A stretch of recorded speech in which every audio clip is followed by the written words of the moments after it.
नमस्कार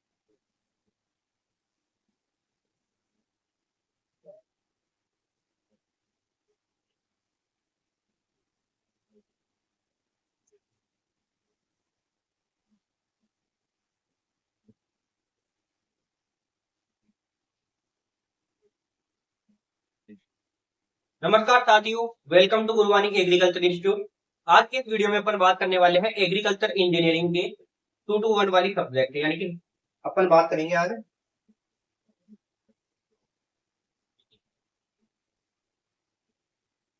agriculture engineering,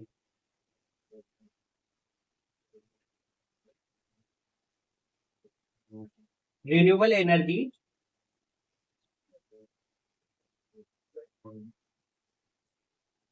and green technology.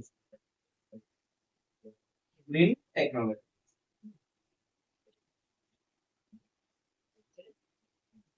ये आपकी सब्जेक्ट रहने वाली है और 4th सेमेस्टर का ये सब्जेक्ट है। इसके बारे में आज अपन कंप्लीट चर्चा करेंगे, यानी कि वन शॉट क्लास आपकी रहने वाली है। क्लास में जुड़ने से पहले आप चैनल को सब्सक्राइब कर दें और इस क्लास को लाइक करके अपने सभी दोस्तों के पास में जरूर से शेयर करें। आपको 2 मिनट का टाइम दिया जाता है शेयर करने का, उसके बाद में अपन क्लास शुरू करते हैं।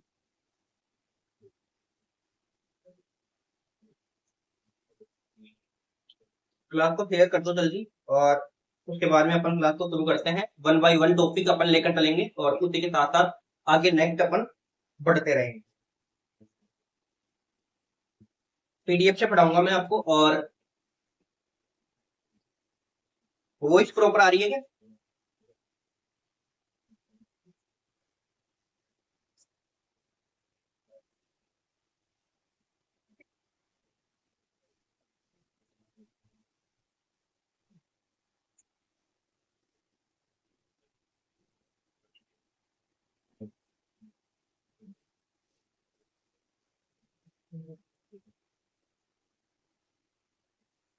हाँ साथियों, अब देखो, पहला अपना टॉपिक रहने वाला है इसमें। मैं इसको एक बार क्लीन कर देता हूँ। आपने देख लिया होगा सब्जेक्ट अपनी कौन सी रहने वाली है, एग्रीकल्चर इंजीनियरिंग अपनी सब्जेक्ट रहने वाली है। और जो टाइटल हो जाएगा सब्जेक्ट का वो क्या हो जाएगा?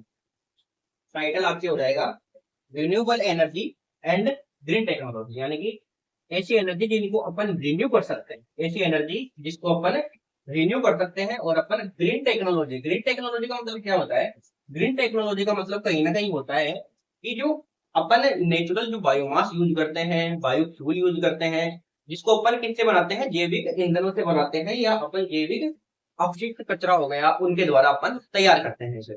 सबसे पहला आपका टॉपिक है इसमें ऊर्जा, सौर ऊर्जा, जिसे अपन क्या बोलते हैं, एनर्जी बोलते हैं। एनर्जी, ऊर्जा को इंग्लिश में क्या बोलते हैं? एनर्जी बोलते हैं। अब ऊर्जा की अपन बात कर लेते हैं। तो देखो, कार्य करने की जो क्षमता होती है वही क्या होती है? ऊर्जा होती है। कार्य करने की क्षमता ऊर्जा कहलाती है। क्या कहलाती है? कार्य करने की क्षमता ऊर्जा कहलाती है। कार्य करने की क्षमता या कैपेसिटी, कार्य करने की क्षमता क्या कहलाती है? ऊर्जा कहलाती है।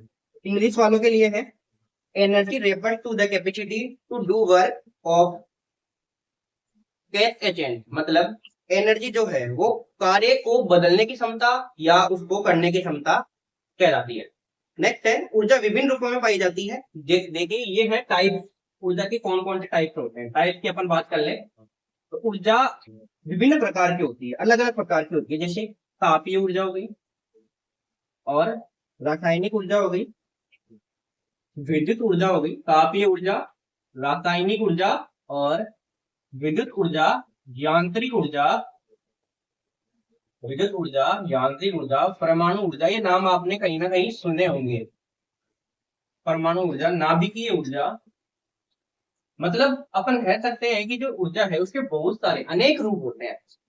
अब बात करते हैं अपन कृषि क्षेत्र में यह मशीनरी चलाने। अब देखो एग्रीकल्चर के अंदर ये किस काम में आती है? ये जो ऊर्जा है ये अपन क्यों पढ़ते हैं एग्रीकल्चर के अंदर? तो एग्रीकल्चर से संबंधित जो मशीनें होती है उनके संचालन में, मतलब उनको चलाने के लिए, कहीं ना कहीं उनको चलाने के लिए, उसी के साथ साथ जैसे सिंचाई को सक्षम करना, मतलब कि सिंचाई करने के लिए जो मोटर वगैरह चलती है वो भी आजकल क्या है, अपन एनर्जी के द्वारा ही चलाते हैं कहीं ना कहीं। एनर्जी ऊर्जा तो उपयोग होती है तो सिंचाई के लिए। एग्रीकल्चर की बात कर रहे हैं, एग्रीकल्चर में सिंचाई हो जाएगी, मशीनों का संचालन हो जाएगा, और उसी के साथ जो प्रोसेसिंग क्रिया के अंदर सहायता करने वाले जितने भी यंत्र होते हैं उनको चलाने के लिए। जैसे प्रोसेसिंग में अपन देखते हैं सॉस अपन बनाते हैं, केचप अपन बनाते हैं, वो टमाटर का बनाया जाता है, तो वो कहीं ना कहीं उसका प्रिजर्वेशन कराते हैं। तो जो प्रिजर्वेशन करते हैं अपन, वो लेकिन अपन बात कर सकते हैं कि अपन यंत्रों से करते हैं। तो यंत्र जो है वो किसमें आ जाएंगे, आपके एनर्जी से चलते हैं, और वो एग्रीकल्चर से जो प्राप्त एनर्जी है उसमें आएंगे, यानी कि प्रिजर्वेशन के लिए, प्रिजर्वेशन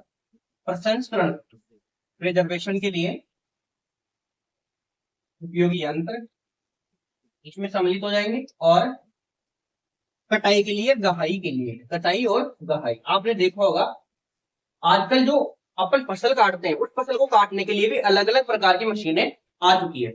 जो अपने बात करते हैं विश्व के अंदर हो चाहे दुनिया के अंदर हो, चाहे भारत हो चाहे राजस्थान हो, कोई सा भी एरिया हो, सब में कटाई के लिए अलग अलग यंत्र आ गए हैं। टेक्नोलॉजी का लगातार विकसित होता है, टेक्नोलॉजी है वो क्या हो रही है, लगातार विकसित हो रही है। टेक्नोलॉजी लगातार क्या हो रही है, डेवलप हो रही है, विकसित हो रही है।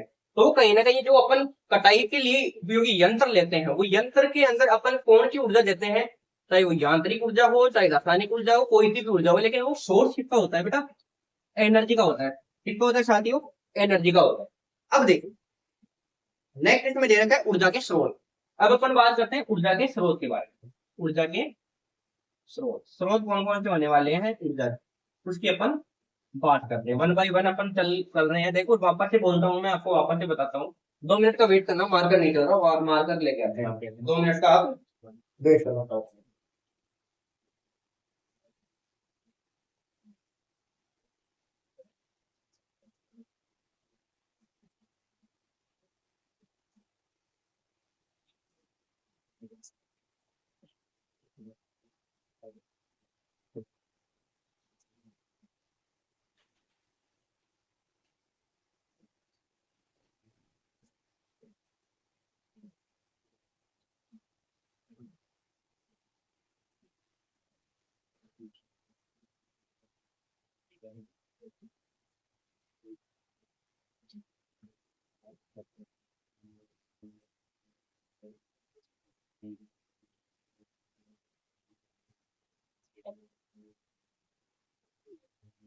हाँ अब देखिए,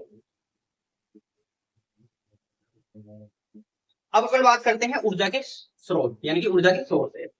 ऊर्जा के सोर्सेज में सबसे पहले अपन बात करते हैं ऊर्जा स्रोत वे प्राकृतिक संसाधन या प्रक्रिया होती है जो ऊर्जा उत्पादन के लिए आवश्यक कच्चा माल उत्पन्न करती है। मतलब ऊर्जा स्रोत को अपन बोल सकते हैं कि ये क्या होती है, ये कहीं ना कहीं आपकी प्राकृतिक संसाधन क्रियाएं होती है। यानी कि ऊर्जा के स्रोत होते हैं वो क्या होते हैं, नेचुरल रिसोर्सेज होते हैं। साथ में क्या होते हैं बेटा, नेचुरल रिसोर्सेज होते हैं। कहीं ना कहीं क्या होते हैं, नेचुरल रिसोर्सेज मतलब प्राकृतिक संसाधन होते हैं। क्या होते हैं, प्राकृतिक संसाधन होते हैं, प्राकृतिक संसाधन होते हैं। इनका उपयोग कहाँ किया जाता है, जो ऊर्जा के स्रोत होंगे वो क्या करेंगे, ऊर्जा के लिए क्या होंगे, एक सोर्सेज का काम करेंगे, सोर्सेज का काम करेंगे, मतलब ऊर्जा के लिए विभिन्न कच्चा माल उत्पन्न करवाएंगे। तो ये प्राकृतिक संसाधन होते हैं जो ऊर्जा बनाने के लिए, इसके लिए ऊर्जा को बनाने के लिए कच्चा माल उपलब्ध, कच्चा माल उपलब्ध करवाते हैं। समझ में आया। देख, जो ऊर्जा के स्रोत होंगे वो नेचुरल रिसोर्सेज होते हैं। मतलब ऊर्जा के स्रोत नाम से पता लग रहा है आपको कि जो ऊर्जा के स्रोत होंगे वो क्या करेंगे, ऊर्जा बनाने के लिए कहीं ना कहीं कच्चा माल उत्पन्न करवाएंगे। तो ये भी चीज है कि ऊर्जा बनाने के लिए जो कच्चा माल प्राप्त होगा वो क्या फैलाएंगे, ऊर्जा के स्रोत फैलाएंगे। और ये ऊर्जा के जो स्रोत होते हैं ये क्या होते हैं, नेचुरल रिसोर्सेज होते हैं, मतलब प्रकृति के द्वारा ही प्रदान किए जाते हैं। नेक्स्ट है, अब इसमें सबसे पहले दे रखा है आपके तापीय ऊर्जा, जिसे अपन इंग्लिश में क्या बोलते हैं, थर्मल पावर बोलते हैं बेटा। क्या बोलते हैं बेटा, थर्मल पावर बोलते हैं, तापीय ऊर्जा, तापीय ऊर्जा। इंग्लिश में बात करें तो थर्मल पावर, थर्मल पावर बोलते हैं। सही है। अब देखो तापीय ऊर्जा, तापीय ऊर्जा में है ऊर्जा कोयला, तेल और प्राकृतिक गैस जैसे जीवाश्म ईंधनों को जलाकर उत्पन्न की जाती है। मतलब जो ये तापीय ऊर्जा होती है ये किनसे प्राप्त की जाती है, तो ये आपके जो कहीं ना कहीं कोयला होता है, कोयला से, और प्राकृतिक जो नेचुरल गैस है होती है, नेचुरल गैसें उनके द्वारा, और साथ ही साथ जो जीवाश्म ईंधन होते हैं, जीवाश्म ईंधन उनके द्वारा आपको प्रदान करवाई जाती। सही, मतलब जो तापीय ऊर्जा होगी, थर्मल आपकी पावर होगी, वो कोयला से, नेचुरल आपके गैस से, और कहीं ना कहीं जीवाश्म ईंधनों से आपको उपलब्ध होगी। नेक्स्ट है कि इनके दहन से, जब कोयला जलेगा या नेचुरल गैस होगी या जीवाश्म ईंधन होंगे, तो इनका जब दहन होगा तो इनसे क्या निकलती है बेटा, भाप निकलती है। क्या निकलती है साथियों, भाप निकलती है। तो भाप जो होती है उसी के द्वारा अपन क्या बनाते हैं, कहीं ना कहीं तापीय ऊर्जा बनाते हैं। मतलब जो थर्मल पावर है वो कैसे बनती है, दोबारा देखिए कि जो कोयला होता है या नेचुरल गैसें होती है या जीवाश्म ईंधन होता है, उनके दहन से कहीं ना कहीं भाप निकलती है। अब उस भाप का अपन प्रयोग किसमें करते हैं, थर्मल पावर में करते हैं। भाप का उपयोग अपन कहाँ करते हैं, थर्मल पावर में करते हैं। नेक्स्ट है रिन्यूएबल सोर्सेज। क्या है बेटा, रिन्यूएबल सोर्सेज। सेकंड क्या है आपके, renewable sources, renewable sources, renewable source. नाम से पता चल रहा है रिन्यू, रिन्यू का मतलब दोबारा बन सकते हैं। ये ऐसी पावर होती है जो कि दोबारा अपन निर्माण उनका कर सकते हैं। देखिए, ऊर्जा को नवीनकरणीय स्रोत, जैसे ऊर्जा की जो रिन्यूएबल अपन सोर्स की बात करें, तो वो सबसे पहला कौन सा है, आपके सूर्य है। कि कहीं ना कहीं अपन सूर्य की जो किरणें हैं उनका उपयोग करेंगे अपन सोलर ऊर्जा के लिए, सोलर एनर्जी के लिए। अगर अपन उसका उपयोग करेंगे तो कहीं ना कहीं जो सूर्य है वो ऐसे तो है नहीं कि रात को छिप जाएगा। रात को तो छिपता है लेकिन दिन में छिप जाएगा, सॉरी रात को छिपता है दिन में छिप जाएगा, ऐसे तो है नहीं। सूर्य डे बाय डे निकलता है, हर प्रतिदिन सूर्य निकलेगा, अपनी जो धूप वगैरह है वो इस संसार के ऊपर अस्तित्व बनाए रखने के लिए देगा। देगा कि नहीं देगा। तो वो क्या है, आपके रिन्यूएबल सोर्सेस है, उनकी अपन जो थर्मल पावर, सॉरी जो अपन बात करते हैं सोलर पावर होती है, उसका अपन कहीं ना कहीं रिन्यूएबल सोर्सेज के रूप में उपयोग कर सकते हैं, मतलब उसको दोबारा बना सकते हैं अपन। तो देखो, जैसे सूर्य से क्या बनती है बेटा, सौर ऊर्जा बनती है। बनती है कि नहीं बनती, देखा होगा अपने घर पे बहुत सारे आपने ऐसे पावर प्लांट देखे होंगे जहाँ पे सौर ऊर्जा, सौर प्लेटें लगाई होती है। बड़ी बड़ी बिल्डिंगें होती है, उनके ऊपर सौर प्लेटें लगाई होती है। तो वो क्या होती है, नेचुरल रिसोर्सेज होता है। सूर्य क्या होता है बेटा, नेचुरल रिसोर्सेज होता है, एक प्राकृतिक आपके स्रोत होता है। सही, और उससे अपन क्या बनाते हैं, सौर ऊर्जा बनाते हैं। उसके बाद में है कि वायु, उसके बाद में क्या है बेटा, वायु है। तो वायु से आपको पता है पवन ऊर्जा बनती है, पवन ऊर्जा बनती है। आपने हर्ष की पर्वत की पहाड़ियां देखी है, हर्ष पर्वत देखा है क्या। हर्ष पर्वत जो है वो आगे पड़ता है, सिक्कर में पड़ता है बेटा। कहाँ पड़ता है, सिक्कर में। हर्ष की पहाड़ी है उसके ऊपर पड़ता है। उस पर बड़ी बड़ी पवन चक्कियां लग रही है। वो क्या करती है, वो पवन चक्कियां हवा के वेग से उसके जो टरबाइन वगैरह है वो घूमते हैं, उनके द्वारा क्या बनती है, बिजली बनती है। तो वही है। उसके बाद में जल से अपन क्या बनाते हैं, जल विद्युत बनाते हैं। जल से अपन विद्युत बनाते हैं, बिजली बनाते हैं कि नहीं बनाते। सुना होगा रावत बाठा के अंदर, रावत बाठा सुना है क्या। तो वो सेम ही है, जल अपन क्या बनाते हैं, विद्युत बनाते हैं जल से। नेक्स्ट है भूतापीय ऊर्जा। नेक्स्ट क्या है बेटा, भूतापीय ऊर्जा। 2 मिनट का वेट करना।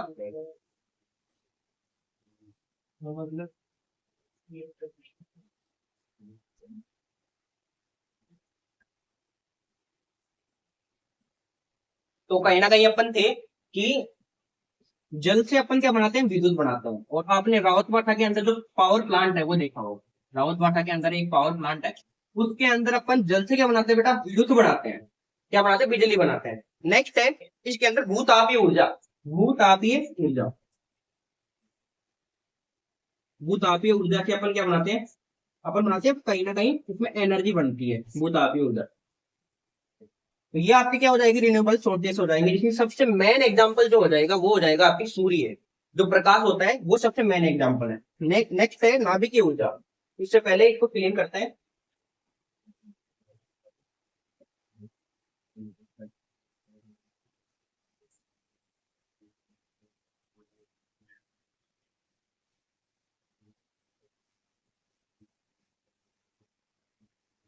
जितने भी ये रिसोर्सेज है ये आपके एनर्जी के रिसोर्सेज चल रहे हैं।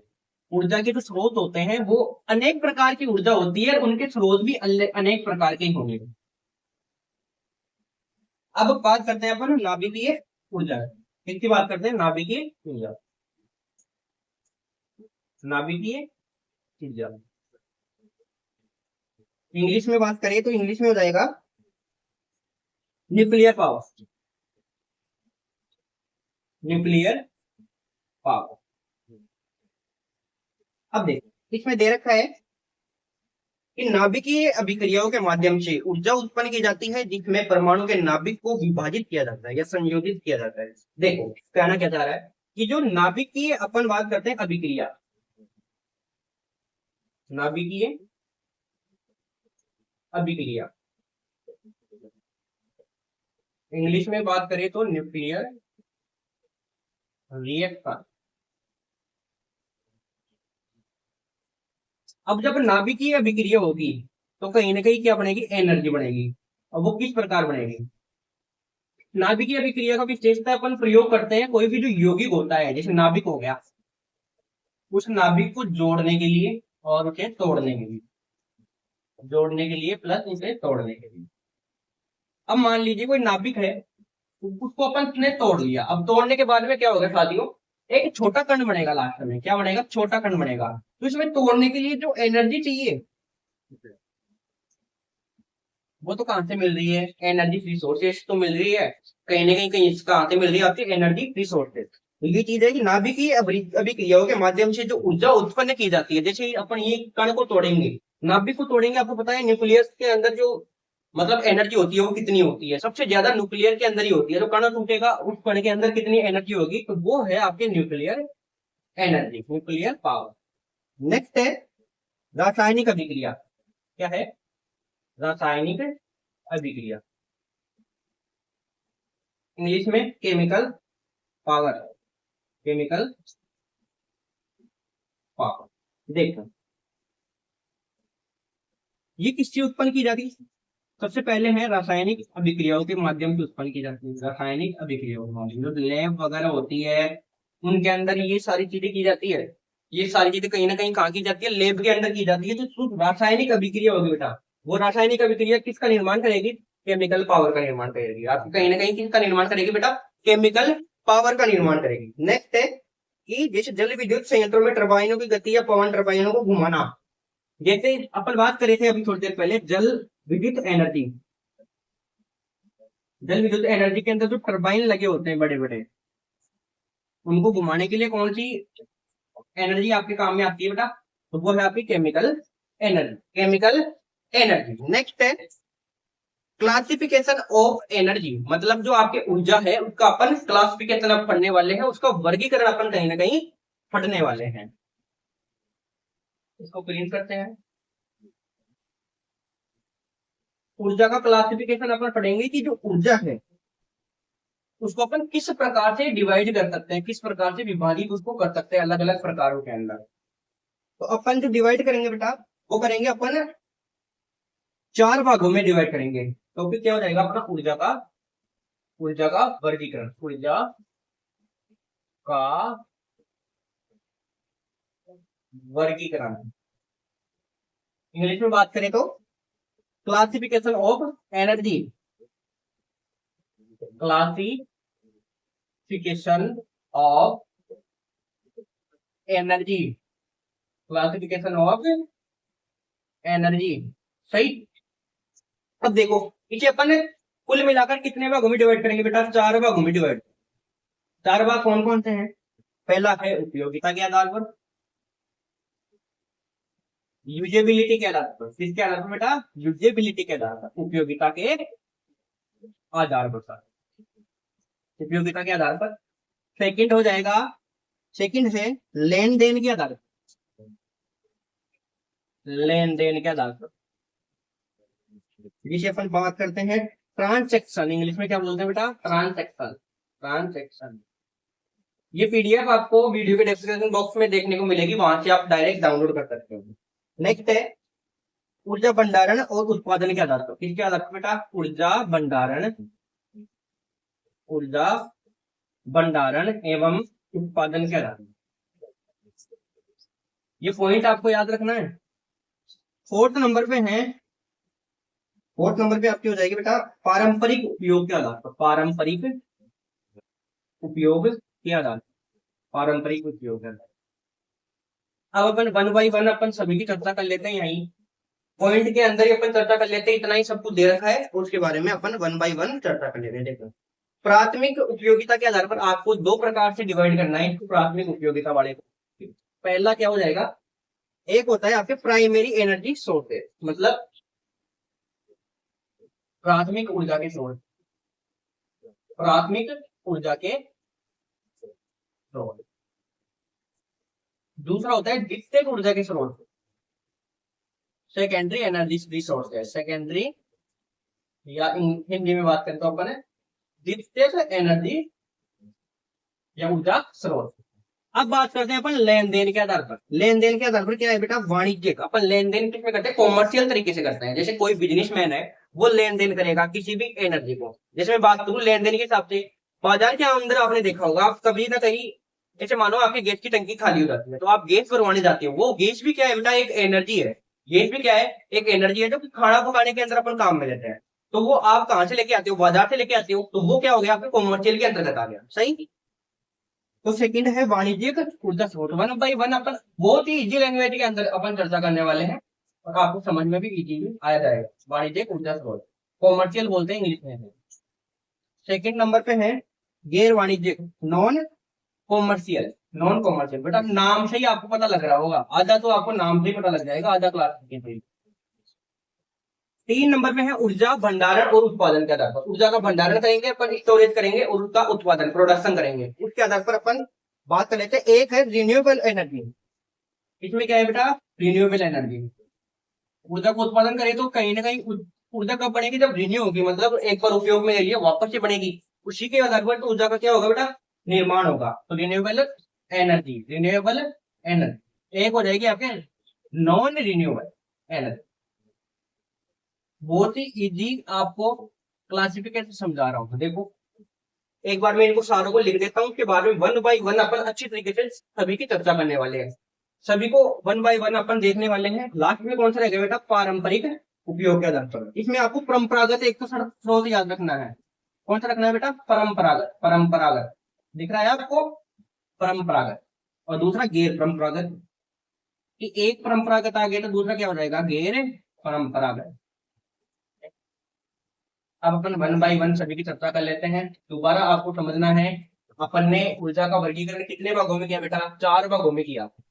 कौन सा है, उपयोगिता के आधार पर है पहला। दूसरा कौन सा है, लेन देन के आधार पर। तीसरा वाणिज्यिक अपन बोलते हैं। और तीसरा है ऊर्जा भंडारण एवं उत्पादन के आधार पर, क्योंकि ऊर्जा का अपन किस प्रकार से स्टोरेज करेंगे, उसका प्रोडक्शन किस प्रकार से करेंगे, उसके आधार पर है। चार नंबर पे है बेटा पारंपरिक उपयोग के आधार पर। चार नंबर पे क्या है, पारंपरिक उपयोग के आधार पर। अब इनको अपन समझते हैं बेटा, उपयोगिता अपन किस प्रकार से उपयोग कर रहे हैं। तो कहते हैं लेन देन अपन ट्रांजेक्शन के अनुसार भी करते हैं। जैसे मैंने आपको एग्जांपल दिया गैस की टंकी का, तो वो कहीं ना कहीं क्या हो गया, लेन देन का सिस्टम हो गया। अपन उसको बदले में गैस दे रहे हैं और पैसे ले रहे हैं, ये क्या हो गया, कॉमर्शियल का तरीका हो गया। हेड है ऊर्जा का भंडारण, मतलब अपन क्या करेंगे, ऊर्जा को अपन स्टोर करेंगे, उसको बढ़ाएंगे, तो वो क्या हो जाएगी, आपके ऊर्जा का भंडारण में हो जाएगा और उत्पादन में हो जाएगा। सही। नेक्स्ट है पारंपरिक उपयोग।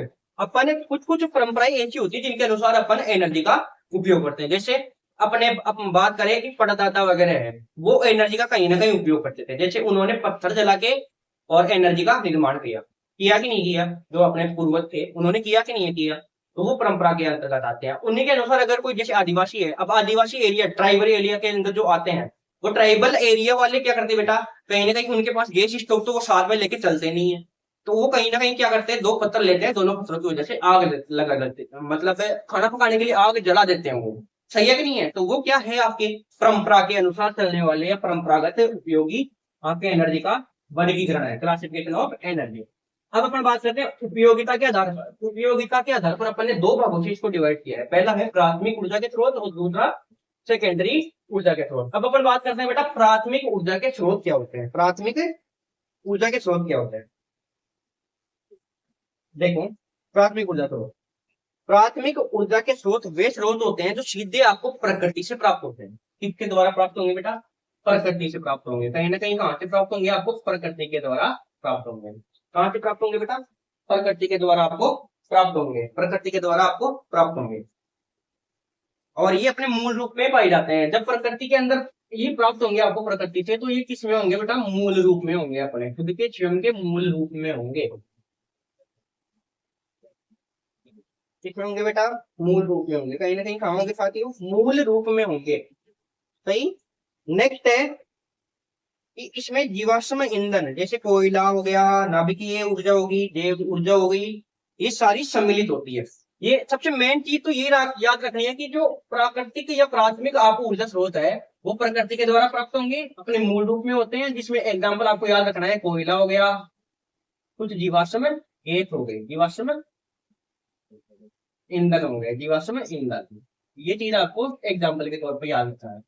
सेकेंड, सेकेंडरी द्वितीयक, द्वितीयक के अंदर आपको देखना है, द्वितीयक में है कि जो प्राथमिक ऊर्जा के स्रोतों के रूपांतरण से, मतलब जैसे आपने प्राथमिक ऊर्जा स्रोत बना लिया, मैंने प्राथमिक ऊर्जा स्रोत में आपको बता दिया कि सूर्य है अपने पास है या कोयला मैंने बता दिया, इसको कहीं ना कहीं अपन रूपांतरित कर देंगे, इसका कोयले का अपन कहीं ना कहीं रूपांतरित कर देंगे, उसको एक्सचेंज कर देंगे, तो उससे अपन को जो एनर्जी प्राप्त होगी बेटा वो क्या होती है? द्वितीयक एनर्जी सोर्सेज होती है।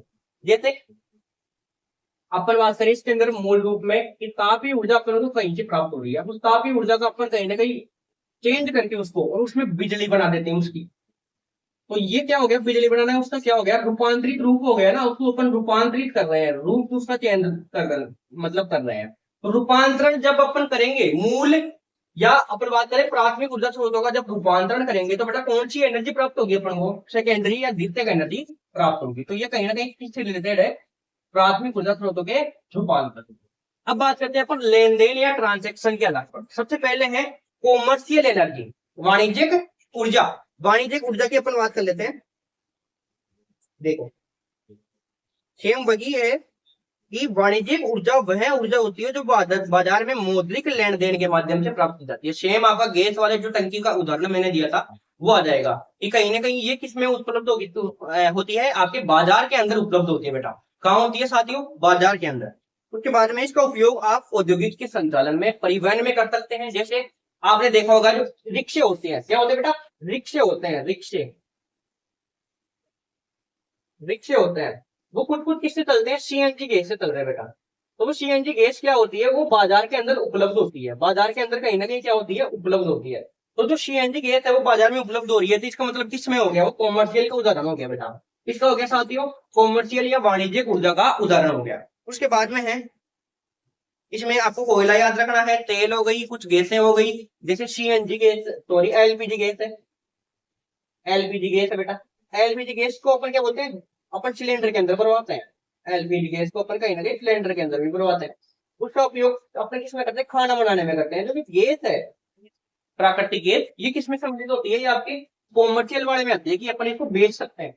सेम इसका उल्टा हो जाएगा आपके non renewable commercial, sorry non commercial में, नॉन कॉमर्शियल में हो जाएगा, यानी कि अपन बात कर सकते हैं इसको नॉन कॉमर्शियल का हो जाएगा गैर वाणिज्यिक ऊर्जा स्रोत। हिंदी में तो थोड़ी ऐसी आती है, इंग्लिश में याद रखना आप तो नॉन कॉमर्शियल। सही। अब देखो नॉन कॉमर्शियल में क्या होगा कि इनका मेन जो उद्देश्य होता है, अपना मेन पर्पस होता है, वो क्या होता है? बाजार में बेचना नहीं होता इनका। अपन इनको बाजार में नहीं बेच सकते बेटा, बाजार के अंदर अपन इसको क्या नहीं करते? बेच नहीं सकते, बाजार के अंदर बेच नहीं सकते अपन इसको। इसमें आएगा ये, बाजार के अंदर नहीं बेच सकते, नॉन, इसमें लिख लेना आप, बाजार के अंदर बेच नहीं सकते इसको, बाजार में बेच नहीं सकते। सही। इसमें देखो ये आमतौर पर सीधे प्राकृतिक संसाधनों से प्राप्त होती है, और प्राकृतिक संसाधनों जैसे लकड़ी हो गई, कृषि का अपशिष्ट हो गया, और पशु का गोबर हो गया, ये किस किस में शामिल होते हैं बेटा? ये कहीं ना कहीं आपके गैर वाणिज्यिक वाले में शामिल होते हैं। लकड़ी, लकड़ी से अगर अपन कोई एनर्जी बनाएंगे तो उसको बेच सकते हैं बेटा?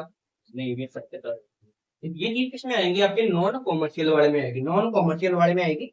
नेक्स्ट है गैर वाणिज्यिक ऊर्जा, मुख्य रूप से व्यक्तिगत उपयोग के लिए प्रयोग की जाती है। अगर अपन गैर वाणिज्यिक ऊर्जा का उपयोग करेंगे तो वो कहीं ना कहीं व्यक्तिगत रूप से उपयोग की जाती है। जैसे ग्रामीण क्षेत्रों या निम्न आय वाले परिवार है जिनकी मतलब खाने पकाने के लिए उनकी रोशनी, जैसे अपन बिजली उत्पादन कर सकते हैं, तो बिजली को बेटा आप बेच सकते हो क्या? मेरे को ये बताओ, बिजली को बेच सकते हो क्या आप? बिजली को बेच सकते हो क्या? नहीं बेच सकते सर। तो ये किस में आएगी? आपके नॉन कॉमर्शियल में आएगी, नॉन कॉमर्शियल में आएगी। नेक्स्ट है ऊर्जा भंडारण के आधार पर। इसमें ऊर्जा भंडारण वाले में आपके रिन्यूएबल एनर्जी, और नॉन रिन्यूएबल। रिन्यूएबल मैंने आपको बता दिया कि उसका रिन्यू कर सकते हैं। जैसे रिन्यूएबल सोर्सेस कौन सा है, आपके सूर्य है।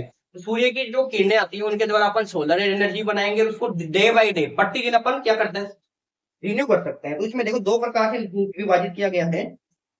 तो दो प्रकार कौन कौन से हैं, देखो मैं बता देता हूँ। रिन्यूएबल एनर्जी, नवीकरणीय ऊर्जा का स्रोत वे स्रोत होते हैं जो प्राकृतिक रूप से अल्प समय में पुनः वापस बढ़ जाते हैं। सेम वही चीज होगी कि जो रिन्यूएबल एनर्जी है वो क्या होती है बेटा, कि एक बार अपन ने यूज कर लिया उसके बाद में ये वापस से अपन बढ़ा सकते हैं इसको।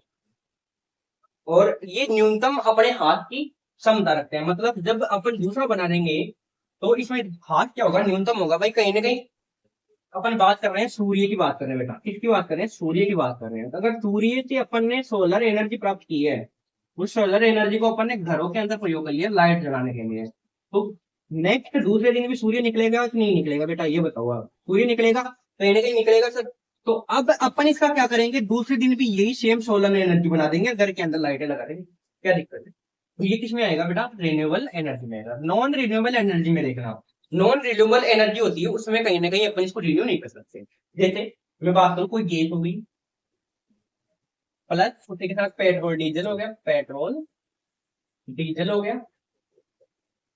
बेटा आप बताओ, मैं पेट्रोल डीजल को आप डे बाई डे प्रतिदिन रिन्यू कर सकते हो क्या? डे बाई डे आप जो पेट्रोल या डीजल है उसको और प्राकृतिक गैसें आप बना सकते हो क्या बेटा?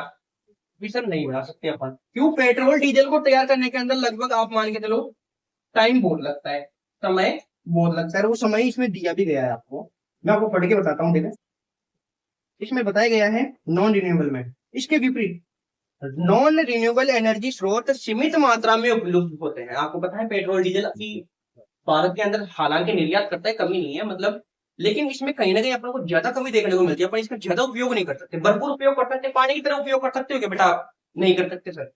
तो पानी का भी आजकल सीमित मात्रा में उपयोग किया जा रहा है। नेक्स्ट है कि समाप्त होने की संभावना रहती है, मतलब एंड होने की संभावना रहती है। ये वे स्रोत होते हैं जो लाखों वर्षों में बने। पेट्रोल डीजल को बेटा लाखों वर्षों से बनाया जाता है। जब कोई ऑर्गेनिज्म होगा वो सड़ेगा गलेगा, उसके अंदर विघटन, जो अपन बात करते हैं विघटन की क्रिया होगी, सारा प्रोसेस जब होगा तो उसमें बेटा लाखों वर्ष लग जाते हैं पेट्रोल डीजल बनाने के अंदर। तो ये लंबी प्रोसेस हो जाती है, सीमित मात्रा में होते हैं, इनको बार बार नहीं बना सकते अपन। ये चीज आपको ध्यान रखना है। नेक्स्ट अपन बात करते हैं पारंपरिक उपयोग के आधार पर। ये चौथा नंबर का पारंपरिक उपयोग। इसमें सबसे पहला है परंपरागत और दूसरा गैर परंपरागत। परंपरागत में देखना आप, परंपरागत में परंपरागत ऊर्जा स्रोत वे पारंपरिक और सामान्यतः उपयोग किए जाने वाले स्रोत है जो लंबे समय से प्रचलित है।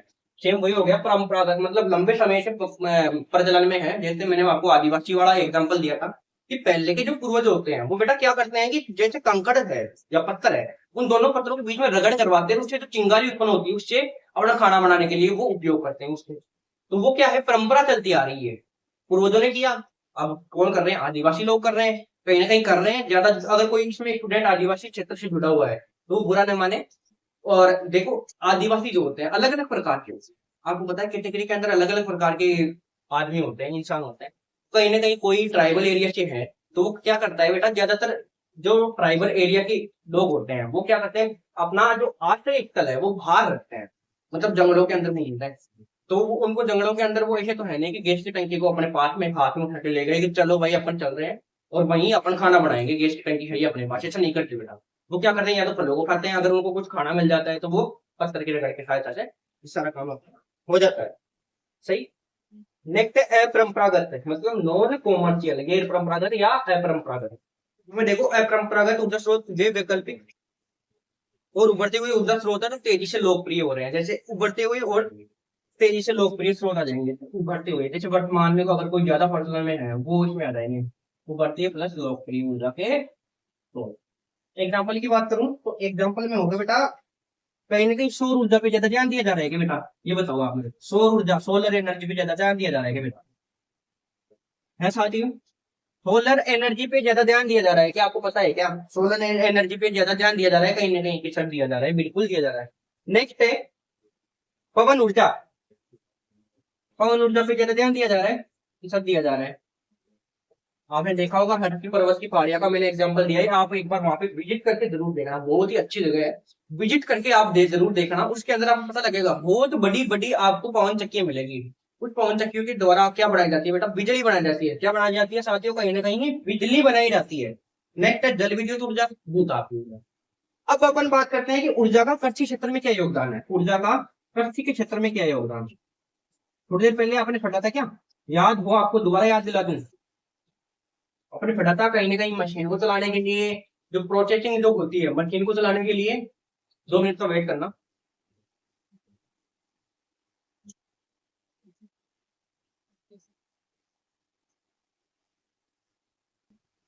अब बोलो मत। अपन बात कर रहे थे ऊर्जा जो है उसका कृषि के अंदर योगदान। तो सबसे पहले बात करें कि जो सिंचाई से जितने भी साधन चलते हैं, जैसे मोटर हो गई सिंचाई की, उसी के साथ जैसे अपन बैलों के द्वारा सिंचाई करते हैं, उसमें भी एनर्जी की आवश्यकता होती है।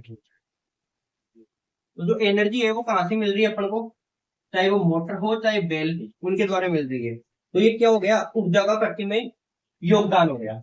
और मैं आपको बता देता हूँ, जीवाश्म ईंधन पर निर्भर होने के कारण ग्रीन हाउस गैस उत्सर्जन में महत्वपूर्ण योगदान रहता है। जैसे आपको पता है कि जब जीवाश्म ईंधन ये जलेगा, देखो जो जीवाश्म ईंधन होता है उसमें कार्बन की मात्रा ज्यादा होती है। क्या होती है साथी, कार्बन की मात्रा इसमें ज्यादा होती है। जब कार्बन जलता है तो क्या करता है, पोल्यूशन करता है। और जब वातावरण में प्रदूषण होगा तो कहीं ना कहीं अपन बात कर सकते हैं, चाहे वो एनवायरमेंट हो चाहे अपनी कल्चर हो, उसके ऊपर बुरा असर देखने को मिलता है। तो उनको सुधारने के लिए क्या करते हैं अपन, उनको सुधारने के लिए जैसे जो ग्रीन हाउस गैसें होती है उनका प्रभाव अपन कम करते हैं, वो भी किसके द्वारा, एनर्जी के द्वारा। नेक्स्ट है कि जीवाश्म ईंधनों से जलने के वायुमंडल में ग्रीन हाउस गैस उत्सर्जित होती है, जिससे वायु परिवर्तन बढ़ता है। मतलब सेम वही चीज होगी कि जब ग्रीन हाउस गैसें बढ़ेगी तो इससे जलवायु के अंदर क्या होगा, परिवर्तन होगा। और कहीं ना कहीं परिवर्तन होगा तो उससे अपन को क्या देखने को मिलेंगे, बुरे असर देखने को मिलेंगे। और उनके निदान के लिए अपन क्या करते हैं, कहीं ना कहीं अपन ऊर्जा का उपयोग करते हैं। नेक्स्ट है वायु गुणवत्ता में सुधार। सेम वही चीज कि अगर पोल्यूशन बढ़ेगा तो वायु भी क्या होगी, प्रदूषित होगी। वायु प्रदूषित होगी तो सुधार करना भी अपन एनर्जी के द्वारा ही करते हैं कहीं ना कहीं। नेक्स्ट है कि ऊर्जा सुरक्षा को मजबूत करना। ऊर्जा की जो सुरक्षा है उसको मजबूत करना, इसमें आपको दे रखा है कि ऊर्जा सुरक्षा के अंदर जो जीवाश्म ईंधन है इनका उपयोग तो आप कम से कम करो। और उसी के साथ जो कृषि अपशिष्ट है उनका जो उपयोग है, जैसे अपन ब्रिक वेट आगे पढ़ेंगे, ब्रिक वेट बनाते हैं, क्या होता बनाते हैं साथियों, ब्रिक वेट बनाते हैं। तो उनका उपयोग कैसे अपन कर सकते हैं, पोल्यूशन को कम कर सकते हैं। सेम वही चीज है। अब मैं आगे बात करता हूँ, ये रोजगार के अवसर पैदा करता है। आपको पता है कहीं ना कहीं चाहे वो एनर्जी से संबंधित हो या किसी भी कार्य से संबंधित जिसमें एनर्जी यूज हो रही है, उनके आपकी अपन बात करें कोई भी संयंत्र है या कोई भी उद्योग है, उनके अंदर जो लेबर काम करते हैं उनको रोजगार का अवसर मिल रहा है। क्या मिल रहा है, रोजगार का अवसर मिल रहा है। उसके बारे में बात करें कि कृषि क्षेत्र में नवीकरणीय ऊर्जा के उपयोग के उदाहरण, जैसे अपन बात करें कि जो एग्रीकल्चर सेक्टर है उसके अंदर जो रिन्यूएबल एनर्जी होती है आपके, उसका क्या उपयोग है। उसमें सबसे पहले मैं बात करूं कि सौर ऊर्जा का उपयोग। सबसे पहले इसको क्लीन करते हैं।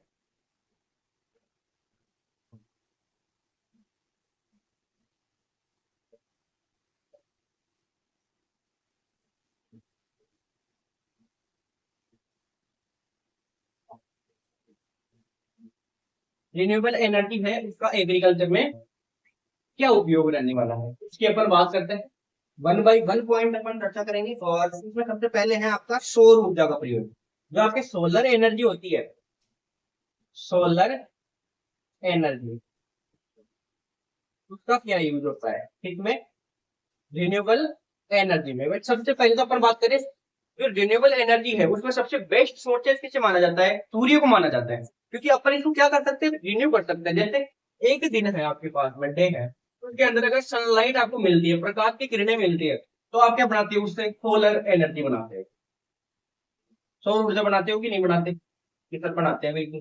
तो जो सोलर एनर्जी बनती है उसको डे के अंदर, एक दिन के अंदर अपन बना सकते हैं। दूसरे दिन में बना सकते हैं क्या, डे नंबर सेकंड है उसमें बना सकते हैं कि सर बिल्कुल बना सकते हैं। तो ये क्या हो गया, रिन्यूएबल हो गया। ये अपन इसको दोबारा निर्माण कर सकते हैं। तो सबसे बेस्ट एग्जांपल ये रिन्यूएबल एनर्जी का सबसे बेस्ट एग्जांपल किसे मान जाता है अपन, सोलर एनर्जी या सूर्य को मानते हैं बेटा। क्या मानते हैं, सूर्य को। इसमें देखो, सौर ऊर्जा का उपयोग सिंचाई प्रणालियों और अनाजों को सुखाने के लिए महत्वपूर्ण तकनीकों के अंदर करते हैं। सही, कि अपन अगर अनाज को सुखाएंगे तो वो वाली क्रिया ले लो, चाहे अपन सिंचाई करेंगे तो सेम ये क्रिया लें। इसके अंदर अपन किसका उपयोग करते हैं बेटा?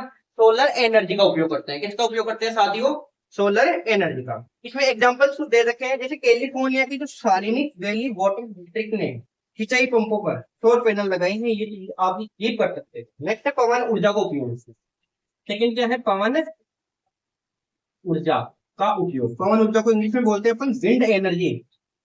विंड एनर्जी, इसका एग्रीकल्चर में क्या उपयोग? देखो कि पवन ऊर्जा का उपयोग कृषि कार्यों को बिजली प्रदान करने या ग्रिड को आपूर्ति करने में किया जाता है। जैसे मैंने आपको एग्जांपल दिया था हर्ष पर्वत की पहाड़ियां का। अब उसके ऊपर पवन चक्कियां लगी हुई है। अब उनका उपयोग क्या होता है कि जो उनमें टरबाइन होते हैं, वो टरबाइन घूमते हैं और उनसे क्या बनती है? बिजली बनती है। कहीं ना कहीं क्या बनती है? बिजली बनती है। तो वो बिजली है, वो क्या है? आपके एनर्जी का एक सोर्स है। इस प्रकार से आपको पवन ऊर्जा का एग्जांपल याद रखना है। नेक्स्ट में बात करूं तो नेक्स्ट है जल विद्युत ऊर्जा का उत्पादन। जल विद्युत ऊर्जा का उत्पादन। अब आपको पता है, मैंने एक एग्जांपल और दिया था आपको कि जो जल है उससे अपन क्या बनाते हैं बेटा? विद्युत बनाते हैं, बिजली बनाते हैं। उससे कहीं ना कहीं क्या बनाते हैं? अपन बिजली बनाते हैं। और इसका जो संयंत्र है, परमाणु संयंत्र हो, चाहे उसका निर्माण करने का चाहे संयंत्र हो, वो क्या है? कहाँ पर है? रावत भाषा में है। ये एग्जाम्पल मैंने दिया था। तो इसमें क्या होता है बेटा? देखो, जो जल होता है उसका प्रवाह थोड़ा ज्यादा होता है। उसमें जल के अंदर टरबाइन लगाए जाते हैं। जो जल का प्रवाह ज्यादा होता है तो जो टरबाइन घूमते हैं, तो घूमने से क्या होता है? बिजली का निर्माण होता है। तो ये बिजली है, ये भी क्या है आपकी? मैंने बताया कि एनर्जी का सोर्सेज है। नेक्स्ट है कि बायोमास का उपयोग। बायोमास का उपयोग। बायोमास का उपयोग। बायोमास का उपयोग अपन बिजली बनाने के लिए करते हैं। किसके लिए करते हैं? बिजली बनाने के लिए करते हैं। बायोमास का उपयोग बिजली बनाने के लिए कर सकते हैं। अपन पानी को गर्म करने के लिए भी जो एनर्जी एनर्जी चाहिए होती है वो अपन किससे यूज कर सकते हैं? बायोमास से। आगे पढ़ेंगे बायोमास क्या होता है। तो इससे अपन बिजली बनाने के लिए, पानी को गर्म करने के लिए उपयोग कर सकते हैं। और ये बायोमास बनता किससे है? ये देखो आप, जो कृषि अपशिष्ट होते हैं, जैसे अपन ने कोई फसल ले ली। अब उस फसल को लेने के बाद में अगर कोई डंठल बच जाता है फसल का, या उसी के साथ साथ जैसे कोई खाद का टुकड़ा बच जाता है, वो किस में आता है बेटा? कृषि के अपशिष्ट में आता है। तो कृषि का जो वेस्टेज होता है उससे भी अपन क्या बनते हैं कि अपन बिजली का निर्माण कर सकते हैं, तो या किसी एनर्जी का निर्माण कर सकते हैं। नेक्स्ट में बात करूं कि गोबर या खाद के अवशेष। गोबर की खाद से भी अपन क्या बना सकते हैं बेटा? तो एनर्जी बना सकते हैं। और वो एनर्जी अपन किस रूप में बनाते हैं? वो एनर्जी आप खाना पकाने के लिए कहीं ना कहीं यूज करते हो कि नहीं करते? मीथेन का, मीथेन गैस का उत्पादन। हटा है क्या? आगे बढ़ेंगे अपन।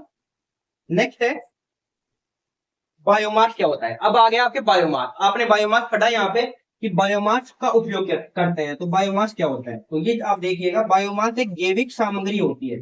क्या होता है? ये जैविक सामग्री होती है बेटा। क्या होता है साथियों? जैविक सामग्री होती है। कहीं ना कहीं जैविक सामग्री होती है जो पौधों, जानवरों और सूक्ष्म जीवों से प्राप्त होती है। किससे प्राप्त होती है? पौधों से, जानवरों से और सूक्ष्म जीवों से प्राप्त होती है। कहीं ना कहीं किससे प्राप्त होती है बेटा? पौधों, जानवरों और सूक्ष्म जीवों से। पौधों, जानवरों से और सूक्ष्म जीवों के द्वारा ये प्राप्त होती है। प्लांट से, एनिमल से, माइक्रो ऑर्गेनिज्म से। और ऊर्जा स्रोत के रूप में उपयोग की जाती है। इसमें लकड़ी, फसल अवशेष, पशु अवशिष्ट, मोटे वाला शामिल है। देखो, ये एक जैविक सामग्री होती है। ये जैविक सामग्री ये अपन को पौधों से, जानवरों से, सूक्ष्म जीवों से प्राप्त होती है। इसका उपयोग अपन किस में करते हैं? इसका उपयोग अपन कहीं ना कहीं एनर्जी के रूप में करते हैं। किसके रूप में करते हैं? एनर्जी के रूप में करते हैं। समझ में आया कि नहीं आया? कि जैविक सामग्री होगी, पौधे होंगे, जानवरों और सूक्ष्म जीवों से प्राप्त करेंगे, एनर्जी के रूप में इसका उपयोग कर लेंगे। अब है बायोमास एनर्जी। अपन ने पहले पढ़ा बायोमास के बारे में, अब अपन पढ़ने वाले हैं बायोमास एनर्जी। Biomass energy. अब अपन बात करते हैं बायोमास एनर्जी के बारे में। देखो, बायोमास एनर्जी को अपन डिस्कस करते हैं, क्या होता है बायोमास एनर्जी।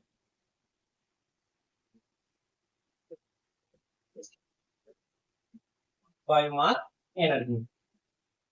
देखो बायोमास ऊर्जा एक नवीकरणीय ऊर्जा है। देखो बायोमास जो एनर्जी है ये सबसे पहले तो आपके नेचुरल रिसोर्सेज है, ये रिन्यूएबल रिसोर्सेज है। नेचुरल रिसोर्सेज मतलब प्राकृतिक संसाधन है, और आपके नवीकरणीय स्रोत है। नवीकरणीय स्रोत मतलब इसको अपन क्या कर सकते हैं बेटा, रिन्यू कर सकते हैं। क्या करते हैं साथियों, रिन्यू कर सकते हैं। उसके बाद में है ये है बायोमास के दहन, किण्वन या जैव रासायनिक रूपांतरण प्रक्रिया जो द्वारा प्राप्त की जाती है। मतलब कि जब बायोमास होगा अपना, बायोमास के बारे में मैंने आपको बताया क्या होता है। ये कच्ची का अपशिष्ट मान लो आप, इसका अपन दहन करेंगे।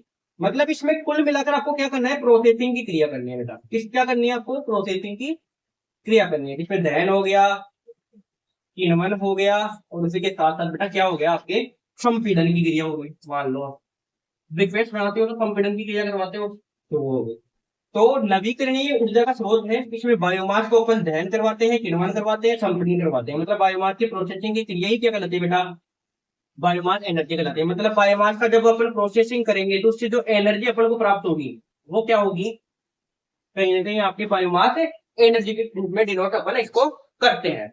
अब मैं बात करूं, नेक्स्ट है photosynthesis in relation to biomass energy. मतलब प्रकाश संश्लेषण जो होता है, क्या होता है बेटा, प्रकाश संश्लेषण। प्रकाश संश्लेषण इसका बायोमास एनर्जी के अंदर क्या उपयोग है, प्रकाश संश्लेषण का बायोमास एनर्जी में क्या उपयोग है, बायोमास एनर्जी में क्या उपयोग है, प्रकाश संश्लेषण का बायोमास एनर्जी में क्या उपयोग है। देखो प्रकाश संश्लेषण वह मौलिक प्रक्रिया है जिसमें पौधे हुए हैं वो रासायनिक सौर ऊर्जा को रासायनिक ऊर्जा में परिवर्तित करना है। देखो सबसे पहले आपको पता है प्रकाश संश्लेषण कौन करेगा, प्रकाश संश्लेषण आपके फोटोसिंथेसिस कौन करेगा, प्लांट्स करेंगे।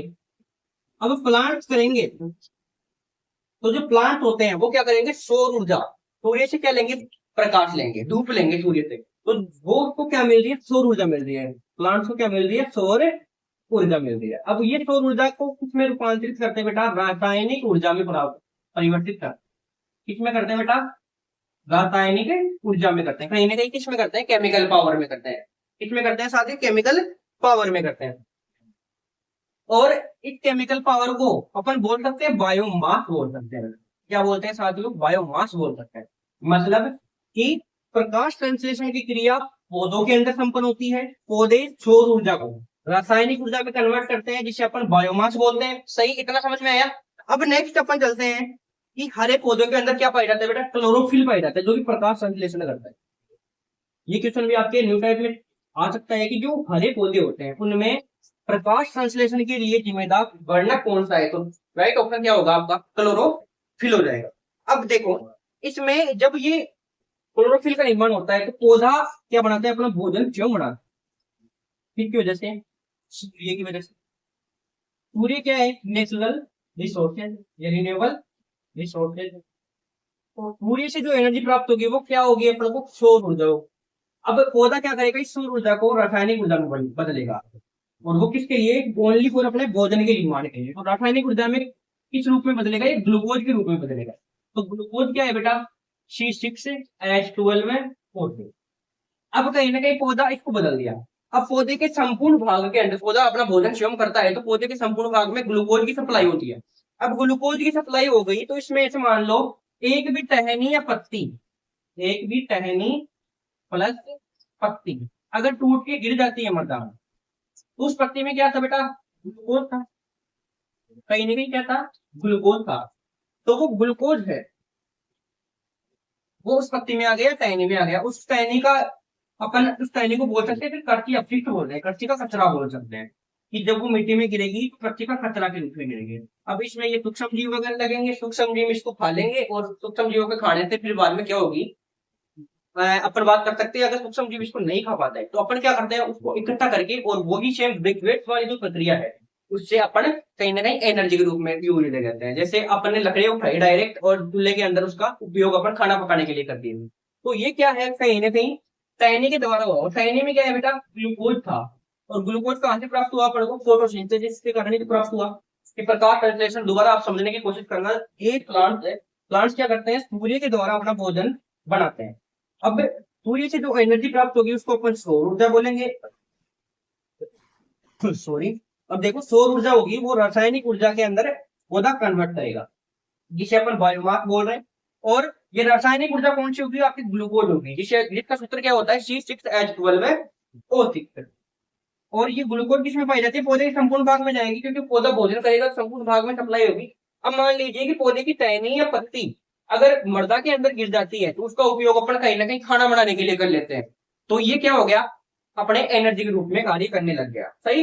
अब जो ये टहनी थी ये कहां से प्राप्त हुई बेटा, ये आप पौधों से प्राप्त हुई। पौधे क्या कर रहे हैं, इसमें भोजन बना के उसमें ग्लूकोज की सप्लाई कर रहे हैं बेटा। तो ये प्रकाश संश्लेषण से समय हुआ कि नहीं हुआ, इस बिल्कुल हुआ। तो यही सेम प्रोसेस है। नेक्स्ट मैं बात करता हूँ टाइप्स ऑफ बायोमास, मतलब बायोमास के क्या क्या प्रकार होते हैं। उससे पहले मैं इस चीज को क्लियर आपको कर देता हूँ, और स्क्रीनशॉट अगर आप लेना चाहते हो थोड़ा सा ले लिया करें।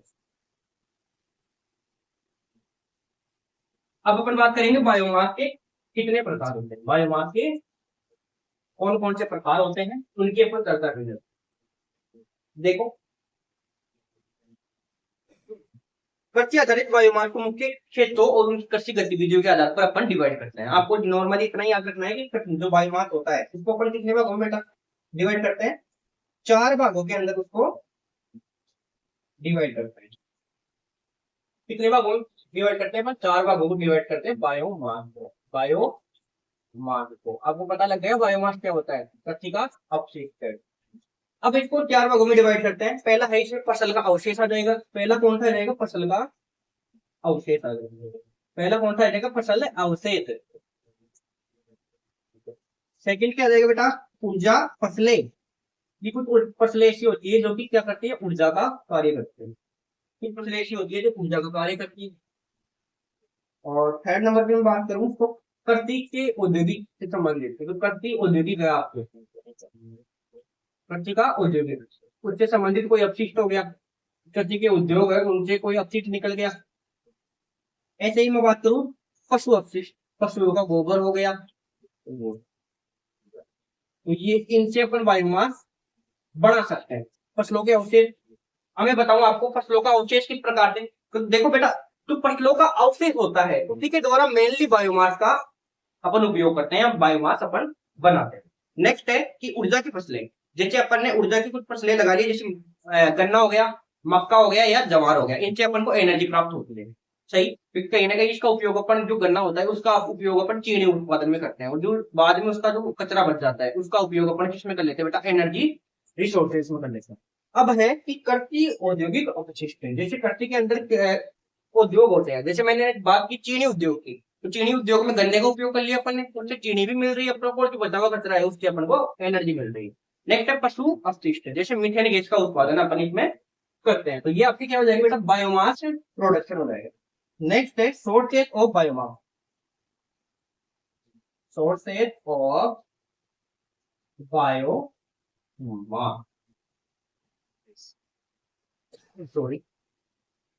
देखो बायोमास अपन किस चीज से प्राप्त कर सकते हैं, तो बायोमास आप कृषि अपशिष्ट से प्राप्त कर सकते हो, ऊपर ही प्राप्त नहीं देखा, फसल के अवशेष से, उसी के साथ साथ ऊर्जा वाली फसल होते हैं, पर तो अपशिष्ट से औद्योगिक अपन कृषि उद्योग यानी उद्योगों से प्राप्त कर सकते हैं। उसी के साथ साथ आपको याद रखना है चेवाल से अपन प्राप्त कर सकते हैं, और नगर पालिका का जो कचरा होता है उनसे अपन बड़े कचरे को दबाकर या संपीड़न करके ब्रिक वेस्ट बना सकते हैं, उनके द्वारा भी अपन इसका उपयोग कर सकते हैं। अब अपन कल पढ़ेंगे बायोमास फ्यूल या बायोफ्यूल अपन बोलते हैं, बायोफ्यूल। तो ये पार्ट फर्स्ट था रिन्यूएबल एनर्जी एंड रिसोर्सेज का, ठीक था बेटा, renewable energy and resources plus green technology,